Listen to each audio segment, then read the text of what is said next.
Semangat pagi dan salam sejahtera untuk kita semua. Bapak Ibu yang saya hormati, peserta pelatihan yang berbahagia, kita akan lanjutkan materi pelatihan kali ini dengan pemetaan kompetensi dan indikator.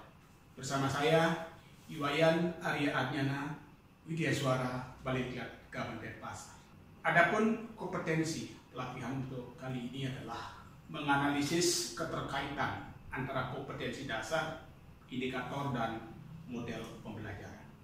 Sedangkan indikator pencapaian kompetensi menyusun rumusan indikator kompetensi dasar berdasarkan mata pelajaran dan menganalisis model pembelajaran yang tepat sesuai dengan kompetensi dasar dan indikator. Kita akan lanjutkan ke pengertian KIKD. Adalah penggambaran hubungan antara KIKD dengan IPK, materi pembelajaran, metode pembelajaran, dan teknik penilaian. Tujuan pemetaan KIKD supaya IPK, materi pembelajaran, metode pembelajaran, teknik penilaian sesuai dengan KIKD atau tujuan pembelajaran. Bapak Ibu yang saya hormati, peserta pelatihan yang berbahagia, adapun elemen perubahan dalam kurikulum 2013, yaitu yang pertama SKL, yaitu Permendikbud nomor 20 tahun 2016, standar isi Permendikbud nomor 21 tahun 2016, standar wilayah Permendikbud nomor 23 tahun 2016, dan standar proses Permendikbud nomor 22 tahun 2016. Kita akan berbicara tentang kurikulum 2013 revisi. Apa saja hal-hal yang kenapa harus kurikulum itu direvisi?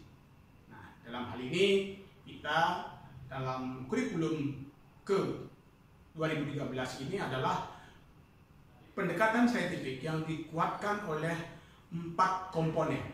Di antaranya yaitu literasi, di mana menumbuhkan literasi di Indonesia.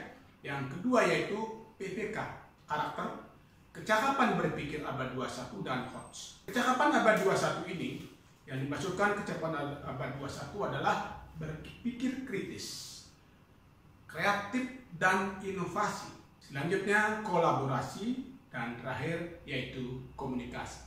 Alur perencanaan dari pembelajaran, Bapak Ibu, dari SKL akan diturunkan ke KI1, yaitu perilaku keagamaan, KI2 yaitu perilaku sosial, KI3 knowledge atau pengetahuan, dan KI4 yaitu keterampilan. Nah, seperti ini KD dari KI3 lanjut ke KD dari KI4, KD dari KI2, dan KD dari KI1.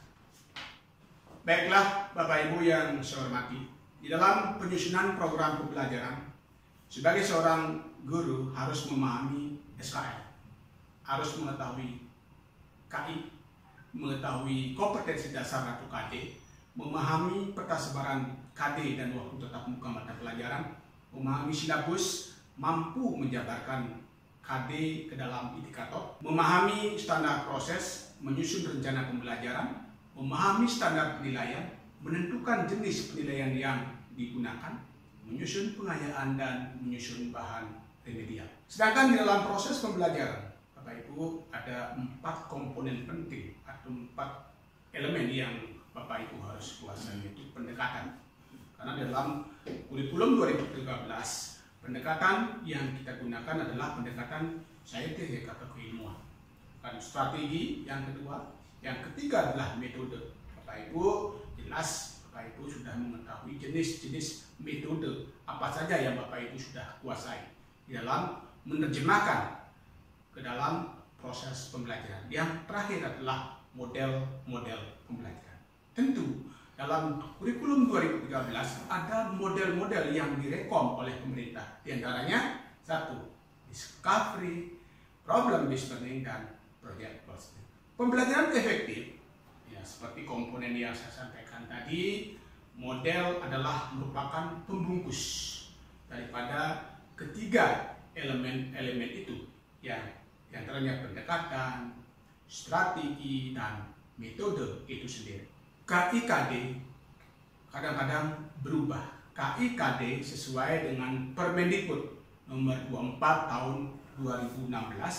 Kalau di KMA adalah nomor 123 tahun 2019 tentang kurikulum PAI dan bahasa Arab pada madrasah. Sedangkan di dalam Permendikbud terbaru yaitu nomor 37 tahun 2018. KIKD harus dijabarkan ke dalam standar proses Permendikbud nomor 22 tahun 2016, yaitu ke dalam Prota Promes. Bapak Ibu pasti dalam menyusun sebuah RPP, paling tidak Bapak Ibu harus mengenal Prota Promes yang dimaksudkan. Selanjutnya dalam silabus, dan terakhir baru ke rencana pembelajaran.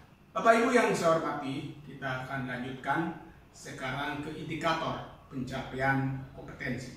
Indikator adalah perilaku yang dapat diukur dan atau diobservasi untuk menunjukkan ketercapaian kompetensi dasar atau KD tertentu yang menjadi acuan penilaian mata pelajaran. Nah, ini menurut Mulyasa 2007 halaman 139.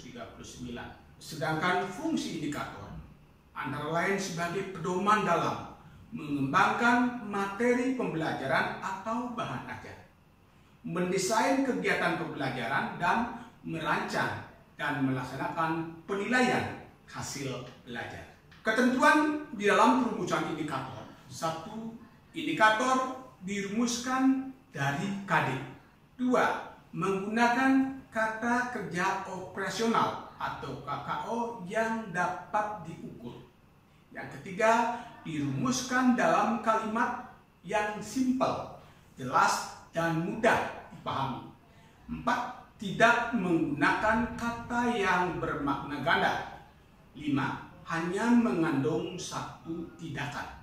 Sedangkan keenam adalah memperlihatkan karakteristik mata pelajaran, potensi dan kebutuhan peserta didik, sekolah, masyarakat, dan lingkungan atau daerah masing-masing. Di dalam langkah-langkah perumusan indikator, Bapak Ibu, yang pertama adalah menganalisis tingkat kompetensi yang digunakan pada kompetensi dasar, yaitu menganalisis kata kerja operasional. Dan yang selanjutnya, menganalisis indikator berdasarkan tingkat UKRK, kompetensi pada kompetensi dasar. Bapak Ibu yang saya hormati, yang saya banggakan, Bapak Ibu tentunya sudah mengenal KKO itu adalah KKO berdasarkan taksonomi Bloom.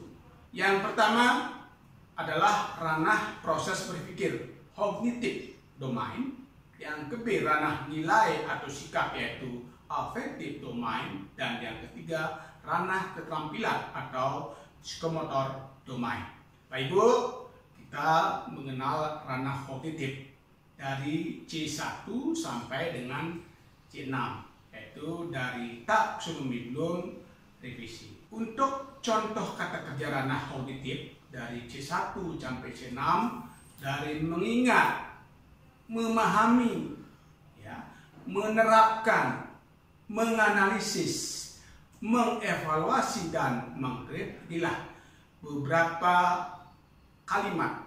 Nah, kalau dari C1 apa saja ada di C1 dari atas sampai bawah itu sepadan dengan C1. Begitu juga di C4 dari atas sampai bawah itu termasuk C4. Nah, ini adalah contoh kata kerja ranah psikomotorik, ya, dari P1 sampai dengan P2. Di contoh ranah kerja psikomotorik apa saja? Ada yang namanya mengenalkan, ada yang namanya melatih, ada mencampur, dan lain sebagainya. Dan analisis tingkat UKRK pada kompetensi dasar berdasar pada UKRK yang seperti saya sampaikan tadi. Sedangkan analisis tingkat UKRK pada KD. UKRK sendiri adalah ujian kontinuitas, relevansi, dan keterpakian. Ya. Ada di sana indikator sangat penting dan indikator penunjang.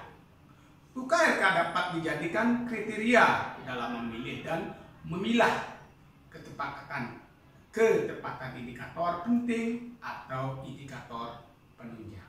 Urgensi adalah tingkat kepentingannya. Maka urgensi dimaknai bahwa indikator tersebut penting dikuasai oleh peserta didik. Kontinuitas adalah berkelanjutan, menjadi dasar bagi indikator selanjutnya atau mempunyai hubungan dengan indikator pada tingkat lanjut. Sedangkan relevansi bermakna bahwa indikator tersebut mempunyai hubungan dengan mata pelajaran lain serta memiliki nilai yang aplikatif dalam kehidupan bermasyarakat. Bapak Ibu yang saya banggakan, selanjutnya kita akan berbicara tentang klasifikasi indikator. Yang pertama, indikator kunci. Apa yang dimaksudkan dengan indikator kunci? Indikator kunci adalah indikator yang sangat memenuhi kriteria UKRK. Nah, yang kedua, kompetensi yang dituntut adalah kompetensi minimal yang terdapat pada kompetensi dasar.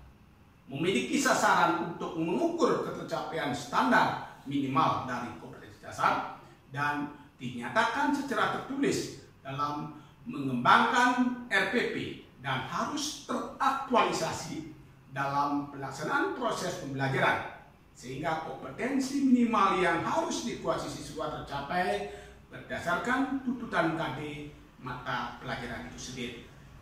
Selanjutnya yang kedua yaitu indikator pendukung. Indikator pendukung sangat membantu peserta didik memahami indikator kunci. Dinamakan juga indikator prasyarat, yang berarti kompetensi yang sebelumnya telah dipelajari siswa berkaitan dengan indikator kunci yang dipelajari. Selanjutnya yang ketiga yaitu indikator pengayaan, mempunyai tuntutan kompetensi yang melebihi dari tuntutan kompetensi dari standar minimal kompetensi dasar.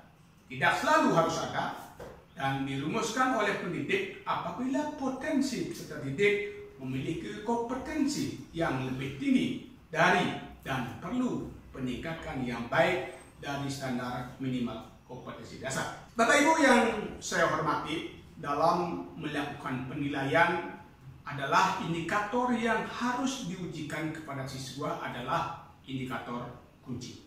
Indikator kunci tidak boleh terabaikan dan pendidikan dalam pelaksanaan penilaian, karena indikator inilah yang menjadi tolak ukur dalam mengukur ketercapaian kompetensi minimal siswa berdasarkan kompetensi dasar. Pencapaian kompetensi minimal ini merupakan pencapaian yang berstandar nasional, seperti halnya dengan indikator pendukung dan indikator pengayaan di dalam melakukan penilaian, disesuaikan dengan tingkat kebutuhan pemahaman peserta didik terhadap indikator kunci yang telah diberikan.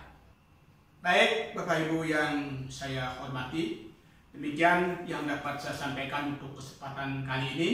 Mudah-mudahan ada manfaatnya.